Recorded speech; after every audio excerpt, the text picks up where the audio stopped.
So good day guys, today we are going to tackle about Node.js MySQL. So let's begin. To start, let's open our VS Code and create a new folder.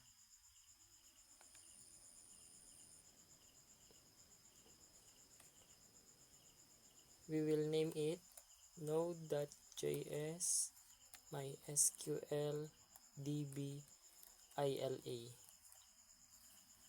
Then save, select. Then next, we're going to create a connection. So let's make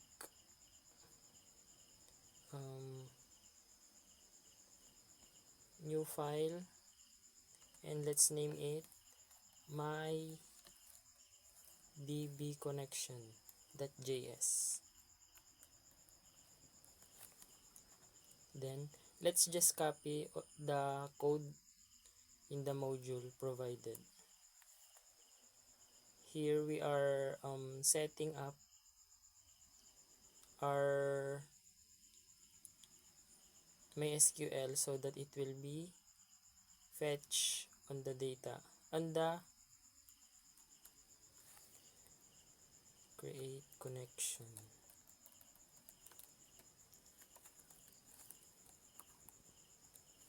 Then host, our host is localhost since we are using SAMP here, localhost. Then our username is root. Then our password, since we didn't activate the password, we're just going to leave it blank. Then let's connect con.connect function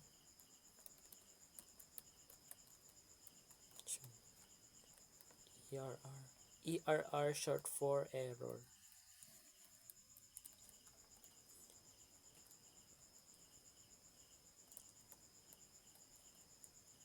Throw error. Then let's console.log connected.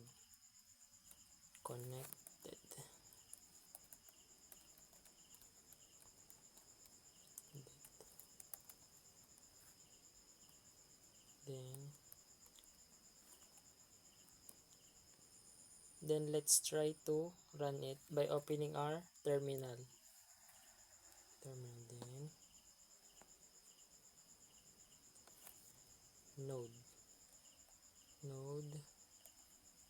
my db connection.js.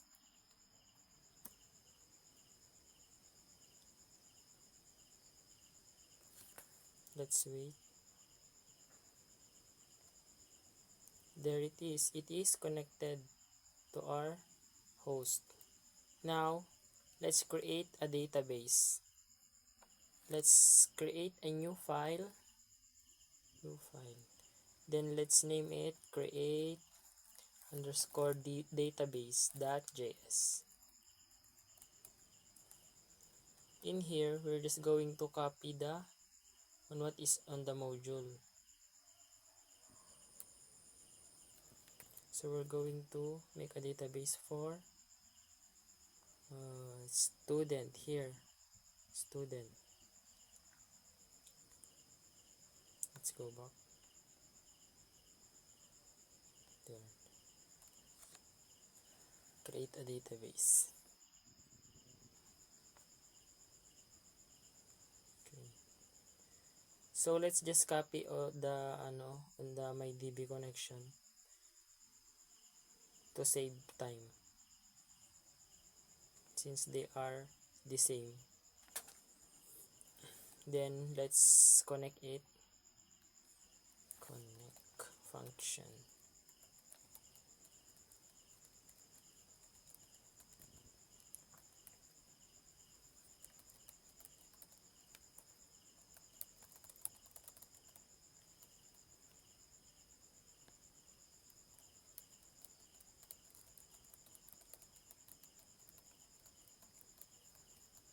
then console.log connected to properly check if the code is working. Then let's input a query, con.query. This function will create the database. Create database. So our database name is student since it is in the provided instruction. Function result. Then if error, throw error. Then let's console again, stating that the database is created. Created. There.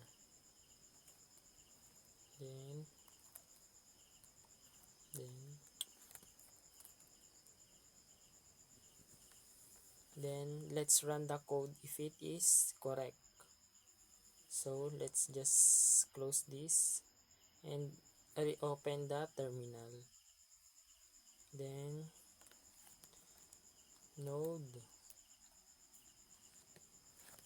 create underscore database.js. Let's just wait. So it says that it is connected and the database is created. Now we're going to create a table. So let's close this terminal. Let's create a new file and name it create underscore table.js. Here we are going to make a for student info. Our table is student in underscore info. Let's go back. There. Then let's create a new file. Create table.js.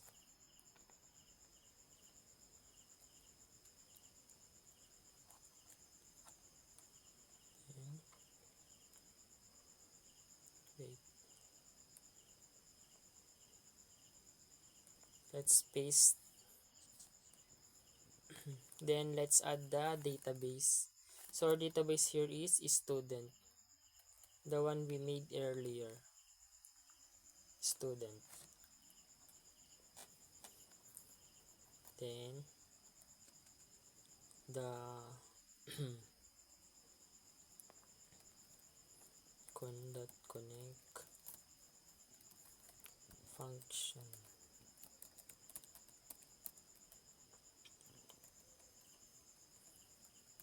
If ARR throw ERR console.log connected. Then our SQL code here, var SQL.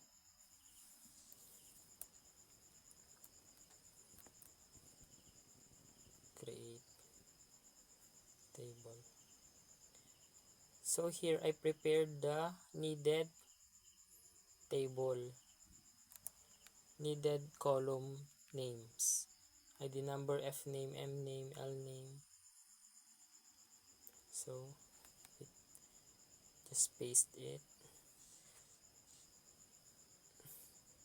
These are the needed table for this database, since it is required here. F name, ID, contact number, present address. So the ID number is in integer and auto increment, and it is the primary key. So there, ID number, F name, L name, provincial address, instructor. Let's go back. Then there. Then let's connect query SQL function. SQL function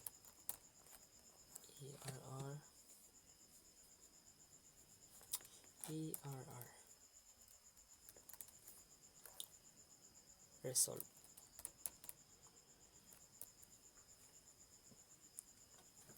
If ERR throw ERR, then let's make a console.log that stating that our table is created. Table created.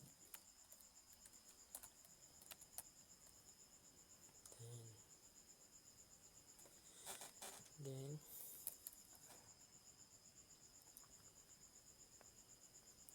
so again here, let's open the terminal to see if it is working. Terminal node create underscore table .js. There, it is connected and the table is being created. Now let's insert into the table. Let's insert values from the table. Here it is required to put 20 records of the information of your classmates and instructors. Insert 20 records there. I prepared this beforehand so that we will not be consuming a lot of time.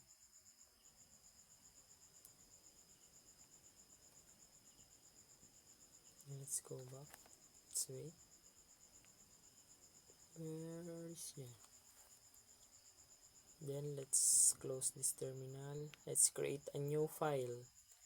We will name it db_insert.js. Yes. Then let's copy in the create table iDatabase. No, table. Here, copy. See, then let's paste it here so that we will not consume much time. Then let's just connect it.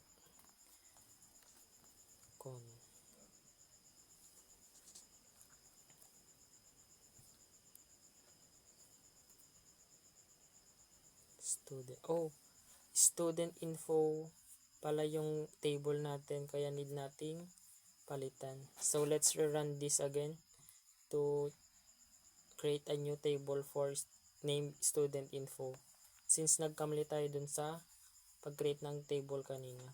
Create table.js. Then ayun, pumasok na.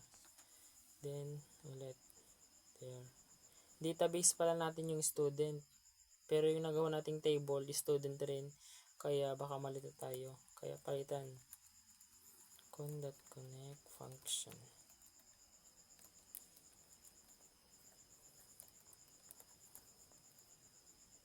Buti nakita. If ER throw ER, then console.log connected.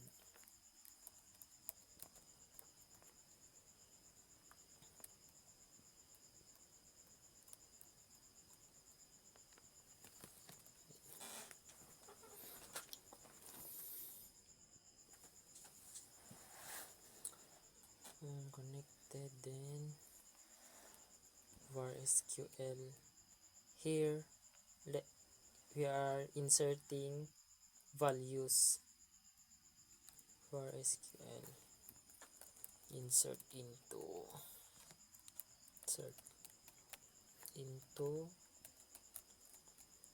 student underscore info. Then lagay natin yung mga table names. fname. Di na natin ilalagay yung ID number kasi naka-auto increment yun. ID, fname, next. Tsaka naka-primary key rin yung ID number kaya di na natin need maglagay ng data for ID.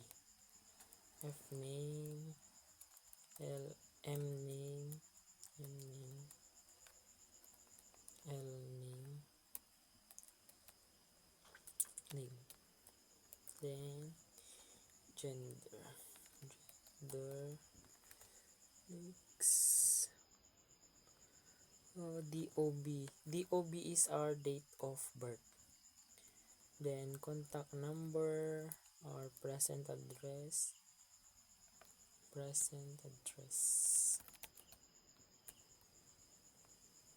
city address, provincial address.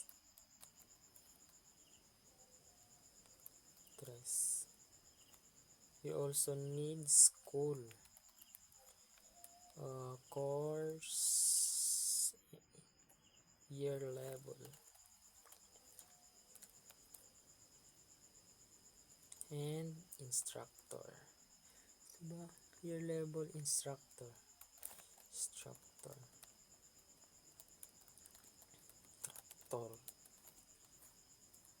Then let's go back here. Yan. And our values yung nasa notepad kanina, kasi kung maglalagay tayo isa-isa matatagalan tayo. Select lang natin to, select, Ctrl A, make sure na naselect lahat, then Ctrl C, then paste natin dito. Yan. Then yung query function.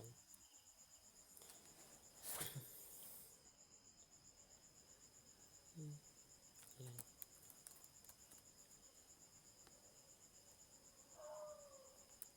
Wait lang, may error.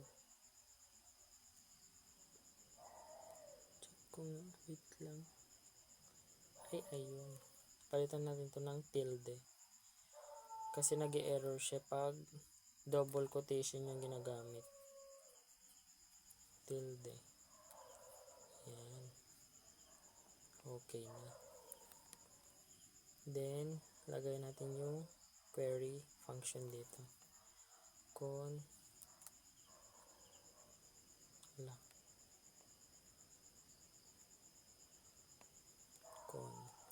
Dot query.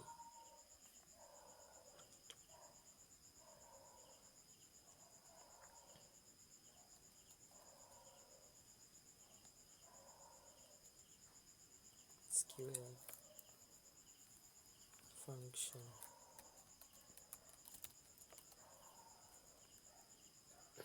ERR result.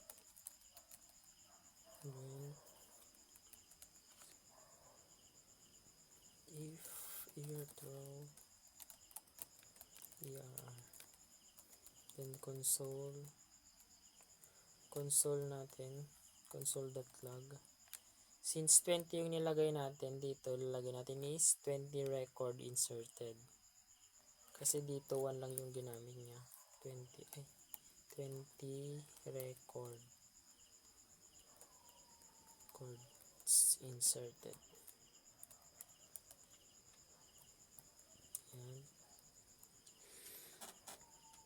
Yan, tama.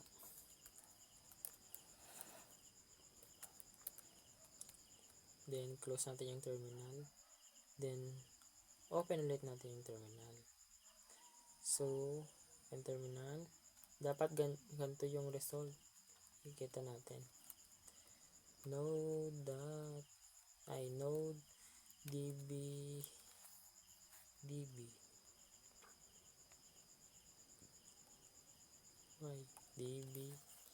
insert.js. Enter. Then ayun, pumasok yung records na nilagay natin. So, ngayon, magse-select na tayo from the table. Selecting from table. Selecting. Now, open new file. Create new file.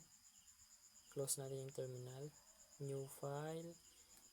db select. db_select yung ipapangalan natin dito. Select. Yes.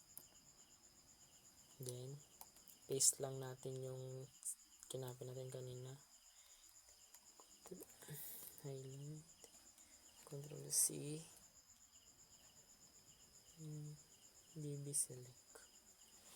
Paste lang natin dito para ma-fetch niya yung ginawa natin kanina na database and tables.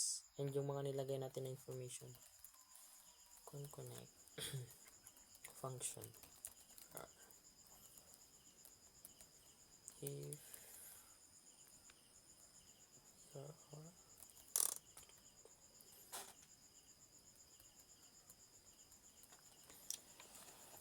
then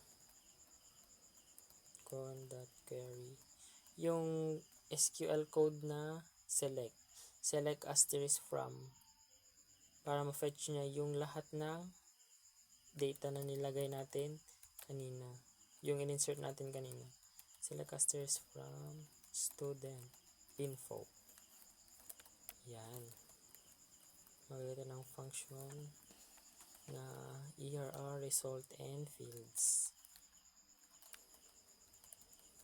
para ma-show niya yung results and yung mga fields na nilagay natin kanina.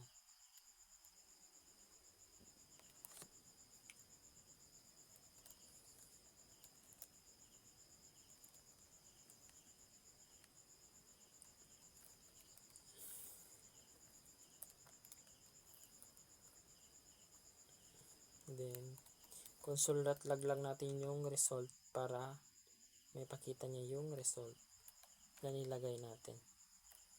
Yung mga datas na nilagay natin. Open natin yung terminal. Then, node db_select.js.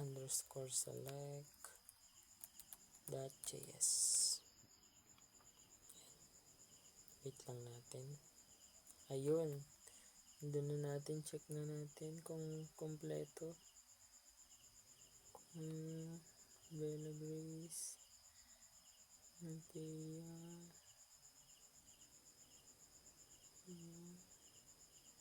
Ayun, pumasok lahat.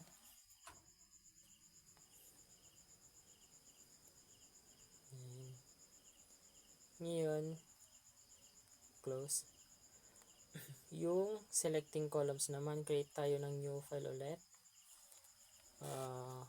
db_select 2. Dito magse-select tayo ng column. Specified column, paste lang natin yung kanina para ma-fetch na yung at mag-connect sila ng database.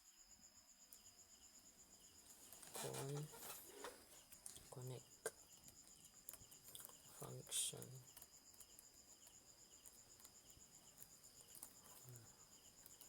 If throw error, then yung query na select query, i-select natin dito select ano kaya maganda,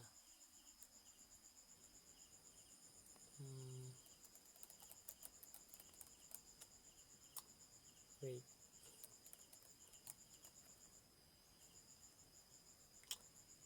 yung ano na lang, fname tsaka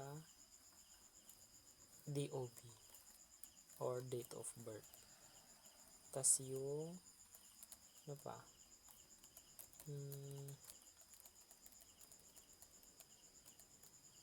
city address, since yung magkakaiba naman yung mga nilagay na city address dun.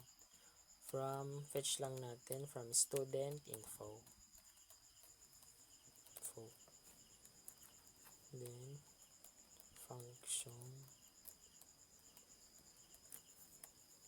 ERR result fields. Then if you are throw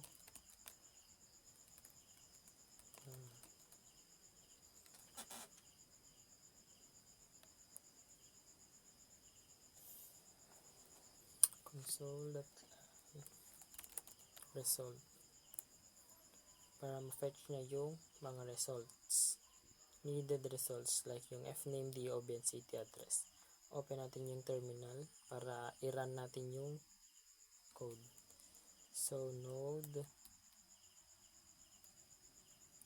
db_select2.js, enter. Oh, may error. What is the error?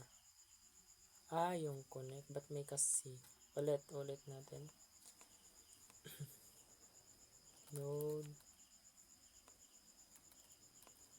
db_select2.js. Yun. Wait lang natin. Ayun. Yung fname, date of birth, and city address lang yung sinow niya. Check natin kung walang nakalam. Check. Tama naman. Santa Maria. Ayun, tama naman yung binigay niyang result. Close lang natin yung terminal. Then ngayon, yung fields object naman. Di ba kanina result? So dito, gawa ulit tayo ng new file. And papangalanan natin db_select_fields.js. Since yung fields yung i-fetch natin dito, hindi yung results. Connect. Copy lang natin yung nasa module na code. Function err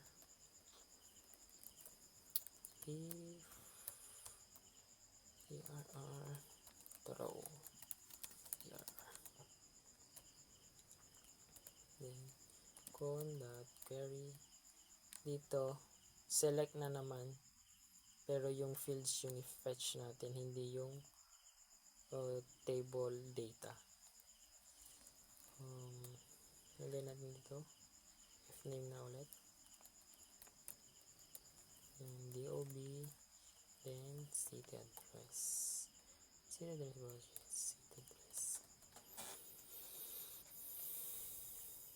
Then from fetch lang natin from the student info yung data na kailangan natin. Function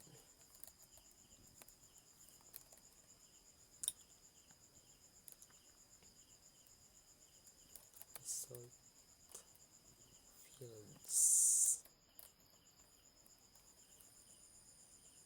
if err throw error.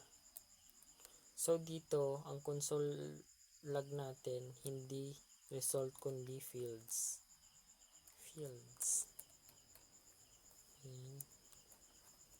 na lang natin. Oops. Then open natin yung terminal ulit. Then run natin yung code. Node db_select_fields.js. Ayun. Pinakita niya yung mga fields. Length, decimals, default, protocol. Ayan. Dito, magde-delete tayo ng record. So, create tayo ng new file. db_delete.js. Ayan. Paste lang natin ulit para mag-connect sila. Yung database and yung host natin. Connect.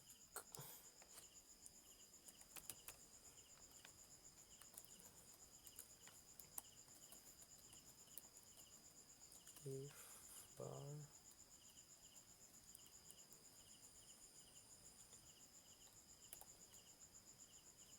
delete from student info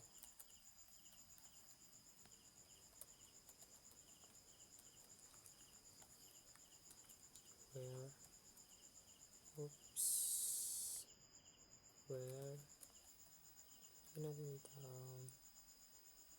city address na lang what wait ano magandang i-delete na file ay data yung city address na lang city address at yung i-delete niya na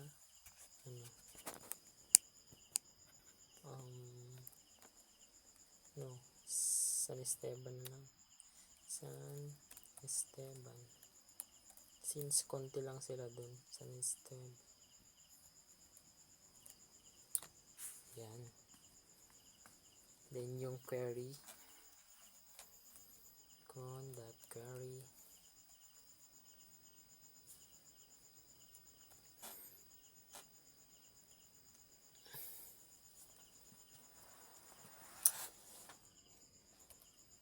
function result console.log ay yung error message then console.log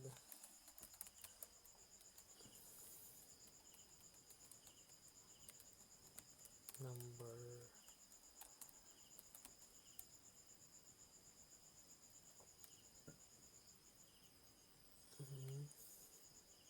ba't may error dito where is your error ba't may error dito ano man number of records deleted plus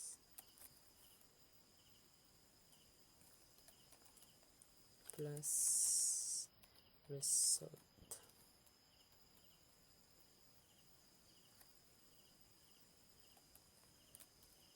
that affected rows yan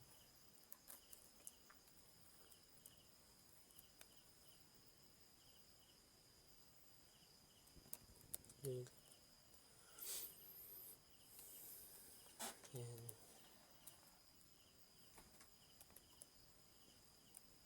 bakit may error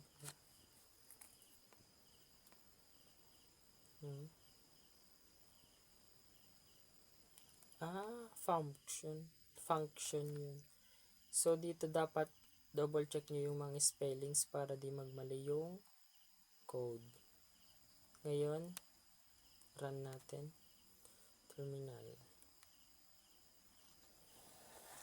node db delete.js then ayun number of records deleted isa yung na-delete kasi sa pagkakalam ko may isa na from San Esteban check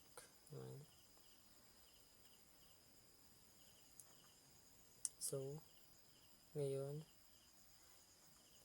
drop delete pero unahin muna natin yung update bago tayo mag drop ng table update table muna close lang natin yung terminal then create ulit tayo ng new file name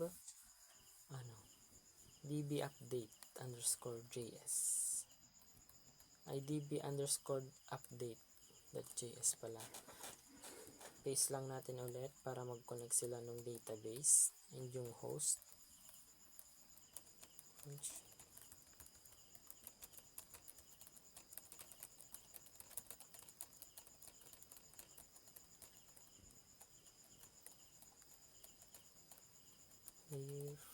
error throw error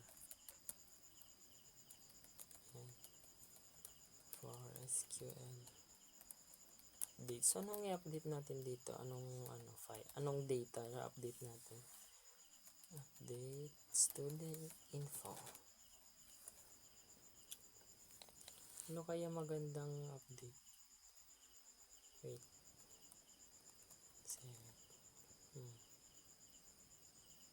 Ay, yung mname na lang. Mname is equal to, nilagay natin B, D, or what? Kailangan natin i-update to. Ano? Ganda. D na lang. Para di tayo malito.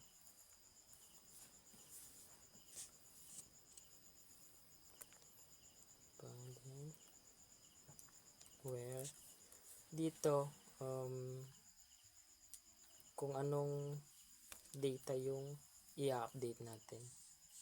Require natin kung ano para ma-fetch niya.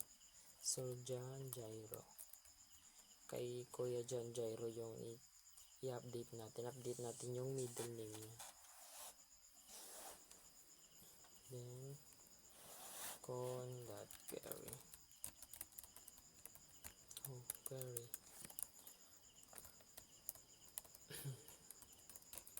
SQL function.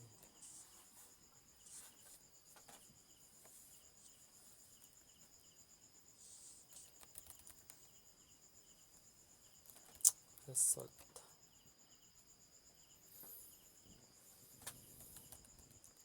If ERR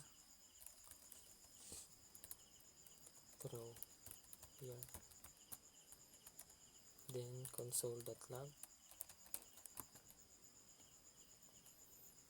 Dito display niya yung kung ilan yung affected rows, kung yung na-update natin.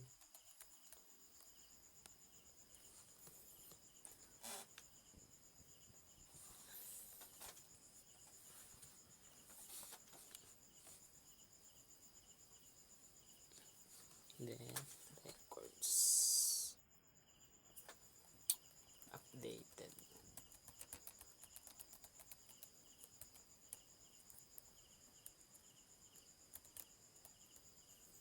Then try natin i-run. Open natin yung terminal. Then node ulit. Node db_update.js.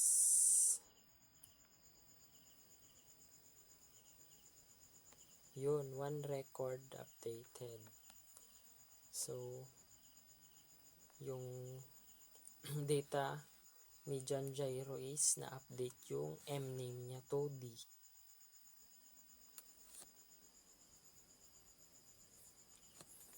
Next. Close. Wait lang. Then, yung drop, delete. Mag-drop or delete table na lang tayo ngayon. Then, create tayo ng new file. db_delete.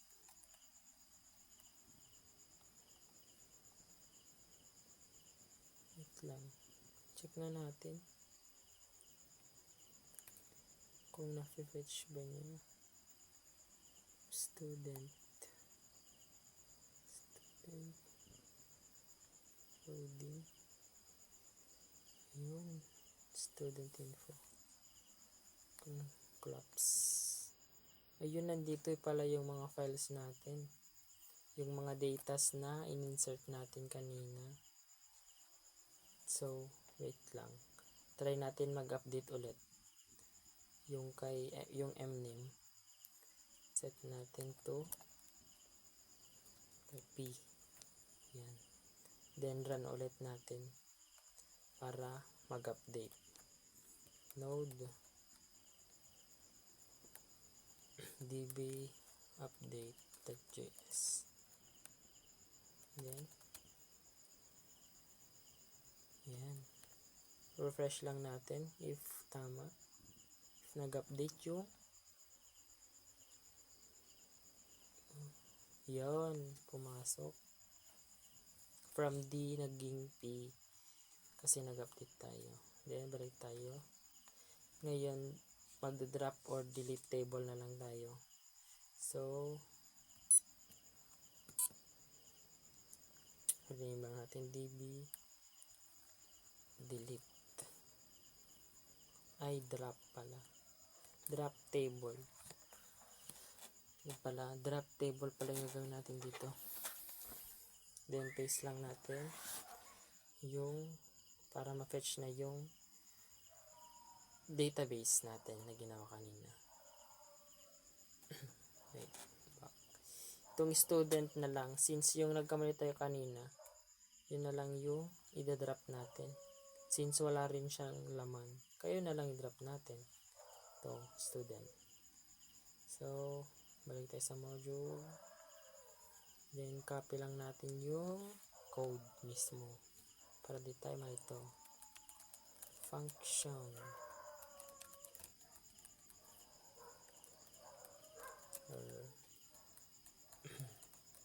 If err wait, throw err. Then yung SQL nya, var SQL drop table o student. Yun yung mali natin kanina na ginawa na table, yung student. So, delete natin yun. Con.query SQL results.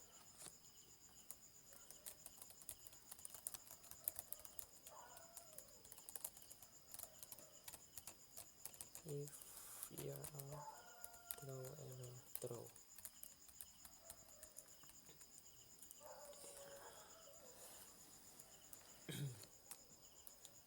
Mali, but delays.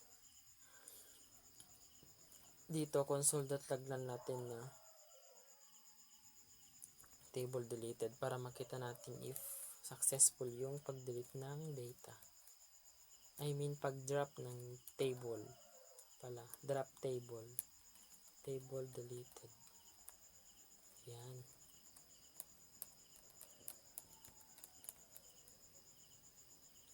Open natin yung terminal. Node db drop table .js. Enter. Ayun, table deleted. Check natin. Refresh. Check natin if nag-delete yung table. Ayun, natanggal. So, yun lang guys. Sana nakatulong yung video na to para maintindihan natin yung kung paano mag-select, insert, mag-create ng table, create ng database, mag-update ng record from the database. Yun. So, thanks for watching.